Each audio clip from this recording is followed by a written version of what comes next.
What's going on, guys? Jacob Orth back here with another video of Jacob's Life in Vegas, coming to you guys with the Strip as my backdrop today.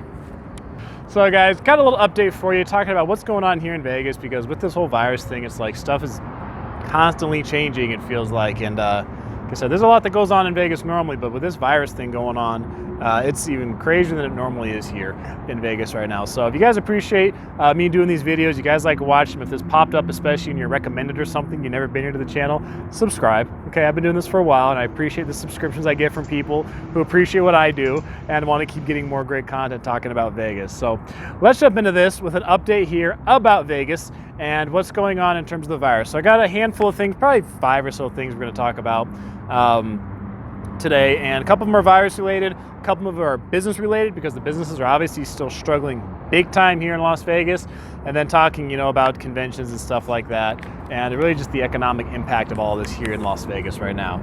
So first thing we will start off with is a study says that Nevada should think about another stay-at-home orders. A UNLV assistant professor says there's no simple answer. He is damn right about that. And Governor Steve Sisolak has not announced any additional closures, but has said previously that the numbers will help him decide if they're needed. So while COVID-19 hospitalizations are starting to go down statewide, on Saturday, the Nevada Department of Health and Human Services said there were 29 deaths, almost 900 cases, and a positivity rate of 11.2% reported in the last 24 hours. Now this is big because several Nevada counties have been flagged as being high-risk transmission areas. Clark County was one of them, right? We've been, in terms of rates and cases and all that, Clark County has been the worst in all of Nevada. This county has been the most impacted by the virus and everything going on in that regard. So professor says that, there is no simple answer to this, and he actually does do in the link, I'll put the link below for the article, he has a little video where he does say like how this really does not impact everyone evenly or equally when you have to shut things down, or some businesses close, some stay open, that kind of thing. So it's really a rough time across Nevada, but some people are definitely feeling it more economically than others. And then when it comes to Las Vegas Raiders getting ready, well, in theory, we were getting ready for their first season to get going here in Las Vegas, but it says Las Vegas moves to second highest COVID-19 concentration among NFL cities. In the past few weeks, the NFL's Players Association has been tracking the COVID-19 concentration in every NFL city. When the tracker first appeared, Las Vegas had the 6th highest concentration among 30 NFL cities, with a concentration of over 30.66 cases per 100,000 people. Number 6 isn't really good either, okay? Being in the top 20% of the 30 teams, that's not good. But since then, it has quietly moved up the list, and the latest figures show Las Vegas is now second behind only Miami in terms of COVID-19 concentration. So their number has moved up nearly 10 points to 40.07. So that's not good for Vegas in general, not good for the Raiders. And the Raiders actually have a few players that have tested positive for the virus. So I think they had one player going into camp who tested positive, but he's been cleared, and I think they have 2 more.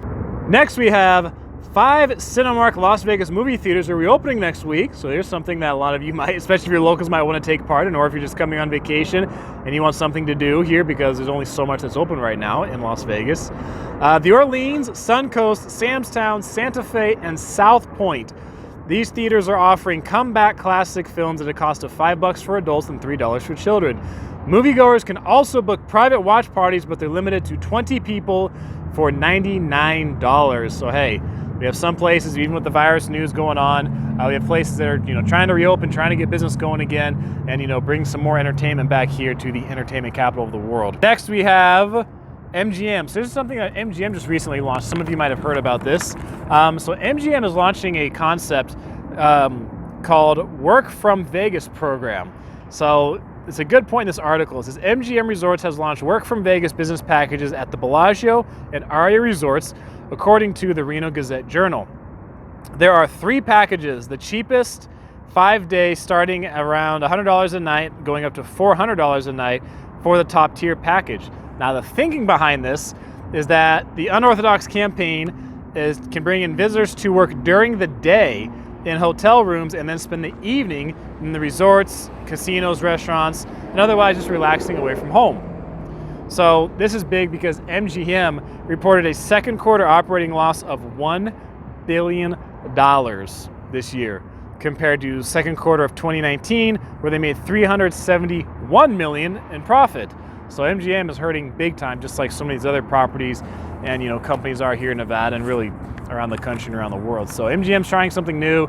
They're trying to run a different marketing campaign to get people to come in and spend money there at the property. So they're doing what they can to try to get some people to come in there and spend money, and they really have to. A lot of these places are gonna have to start getting creative, or some of them wouldn't shock me if they're gonna wind up having to shut down again soon. And I don't mean when I say that when I say they shut down, I don't mean like getting another mandate that we have to shut down again. I mean some of them saying they're just gonna have to shut down their own particular hotel or casino just for business purposes, because the revenue's just not there, the money's not coming in.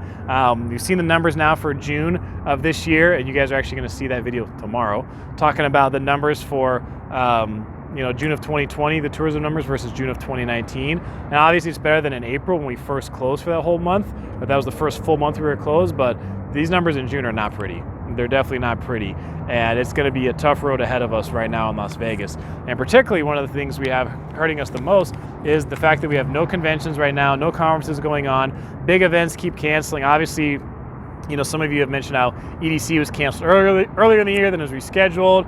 And then, that hasn't gone well either. National Finals Rodeo, I think they're going to wind up canceling. They're in December. They're probably going to wind up canceling because SEMA, which is in November, has already canceled. I mean, National Finals Rodeo and SEMA are two big, huge events that bring people to town. So SEMA canceling, not a big shock because we've already lost so many other events. I mean, even events that are farther out than SEMA, like, CS, AVN, they've all canceled as well. So, I mean, it's going to be a tough time really throughout the end of the year, and obviously as we go into next year too. I mean, next year is not starting off great, with some of our biggest conventions already being canceled that are not going to be here locally. I mean, January to May is really a big time for Vegas's convention calendar. That's when we have some huge events going on with CES, AVN. We have construction conferences during that time. Obviously, the Super Bowl is huge for bringing people here to Las Vegas. The opening weekend of March Madness is huge for bringing people here to Las Vegas. So not only are we gonna have a tough road to go from summertime here into the fall, into the winter, but also into 2021 right now, because it's just not looking pretty. And even if things are going to get better, and they get better gradually, it's still going to be a very gradual approach before we get back to anything close to being normal here in Las Vegas. So that's really a lot of the stuff that's going on around here in Las Vegas right now. Those are a lot of the big things happening when it comes to travel here, when it comes to businesses, when it comes to conventions, when it comes to the virus and things like that. So many things are being impacted when it comes to this virus that it winds up being, it winds up affecting everybody, but some people are definitely more affected by it than others, to say the least. So it's a tough time going here in Vegas. We'll see how things progress going in the future. I'll have more videos for you guys in the future as we go along and keep continuing down this path of 2020, right? What a historical year it's been in Las Vegas, 2020. So appreciate you guys watching. Thank you guys for being so awesome. If you guys want to check out another cool video, go right over there. Click on that. I'll see you in the video. I am Jacob. This is My Life in Vegas.